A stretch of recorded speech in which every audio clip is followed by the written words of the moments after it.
Hi everyone. இன்னைக்கு வீடியோவில் எதை பற்றி பார்க்க போகிறோன்னா ஒரு சூப்பரான செம்ம டேஸ்ட்டான ஒரு ஸ்வீட் ரெசிபி தான் பார்க்க போகிறோம்.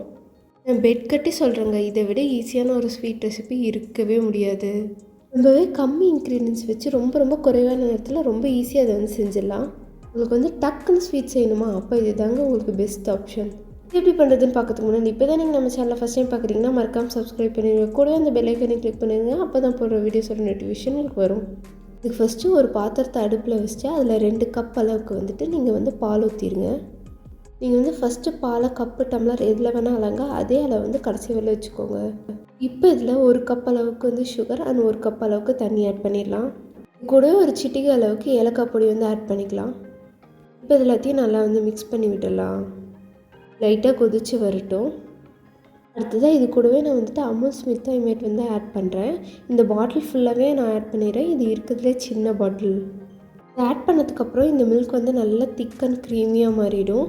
ஸோ அடுப்பை வந்து லோ ஃப்ளேமில் வச்சுட்டு இந்த மாதிரி கிண்டி விடுங்க. அடுத்ததாக இது கூடவே வந்துட்டு மில்க் பவுடர் வந்து ஆட் பண்ணிடலாம். இங்கே வந்து 6 மில்க் பவுடர் பேக்கெட் வந்து ஆட் பண்ண போகிறேன். இது வந்து ஆப்ஷனல் தான், உங்கள்கிட்ட இருந்தால் யூஸ் பண்ணிக்கோங்க, இல்லைன்னா விட்டுருங்க. இதுதான் பால் வந்து சீக்கிரம் திக்காயிரும், நம்ம ரொம்ப நேரம் காய்ச்ச வேண்டியதில்லை, அதுக்காக இதை நான் சேர்த்துருக்கேன். மற்றபடி இது வந்து டேஸ்ட்டில் எந்த ஒரு வித்தியாசமும் இருக்காது. இப்போ இதை வந்து நல்லா மிக்ஸ் பண்ணி விட்டுலாம். நீங்கள் வந்து மில்க் பவுடர் போட்டோன்னா நல்லா வந்து ஃபாஸ்ட்டாக அது வந்து மிக்ஸ் பண்ணி விட்டுங்க, இல்லைன்னா அங்கங்கே கட்டி பிடிச்சிடும்.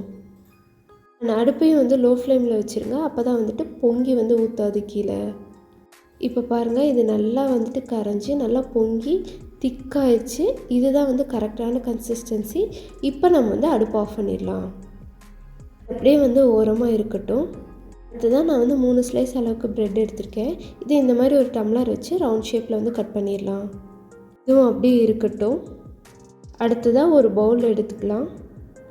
குழியாக இருக்கிற மாதிரி பவுலாக எடுத்துக்கோங்க. இப்போ இந்த பவுலில் நம்ம கட் பண்ணி வச்சுருக்கோம் இல்லையா ப்ரெட் ஸ்லைஸ், அதை வந்து ஆட் பண்ணிடலாம். ஒன்று மட்டும் ஆட் பண்ணிட்டு இதுக்கு மேலே நம்ம காய்ச்சி வச்சுருக்கோம் இல்லையா மில்க், அதை வந்து ஆட் பண்ணிடலாம். அந்த ப்ரெட் ஸ்லைஸ் வந்து மூழ்கிற அளவுக்கு இதை வந்து ஊற்றி விட்டுடலாம். அடுத்ததாக இது மேலே இன்னொரு துண்டு வந்து ப்ரெட் எடுத்து வச்சிடலாம். இப்போ இது மேலேயும் வந்துட்டு நம்ம வந்து மில்க் வந்து ஆட் பண்ணிடலாம். இதுவும் நல்லா மூழ்கிற அளவுக்கு நம்ம ஆட் பண்ணி விட்டுடலாம். அடுத்ததாக கடைசி ஸ்லைஸையும் எடுத்து இது மேலே வச்சுட்டு அதே மாதிரி வந்து நம்ம மில்க் ஆட் பண்ணிடலாம். உங்களுக்கு இதுக்கு மேலே எந்த அளவுக்கு மில்க் வேணுமோ அந்த அளவுக்கு நீங்கள் வந்து ஆட் பண்ணிக்கோங்க. கடைசியாக இதுக்கு மேலே கார்னிஷிங்க்கு டியூட்டி ஃப்ரூட்டி ஆர் வந்து செரி இந்த மாதிரி உங்கள்கிட்ட என்ன இருக்கோ அதை வந்து ஆட் பண்ணிக்கோங்க. நட்ஸ் கூட ஆட் பண்ணிக்கோங்க, நல்லாயிருக்கும். அவ்வளோதாங்க, நம்ம ஸ்வீட் வந்து சூப்பராக ரெடி ஆயிடுச்சு. நீ இதை சாப்பிட வேண்டியதான். வீடியோவை ஈஸியாக ஸ்வீட் செய்யணும்னு நினைக்கிறேன் உங்கள் ஃப்ரெண்டுக்கு ஷேர் பண்ணி விடுங்க. நீங்களும் அதை செஞ்சு பார்த்து எப்படி இருந்ததுன்னு எனக்கு கமெண்ட்டில் சொல்லுங்கள். வீடியோ பிடிச்சிருந்துன்னா லைக் பண்ணுங்கள், ஷேர் பண்ணுங்கள், கமெண்ட் பண்ணுங்கள், மறக்காமல் சப்ஸ்கிரைப் பண்ணிடுங்க. தேங்க்யூ ஃபார் வாட்சிங். Bye bye.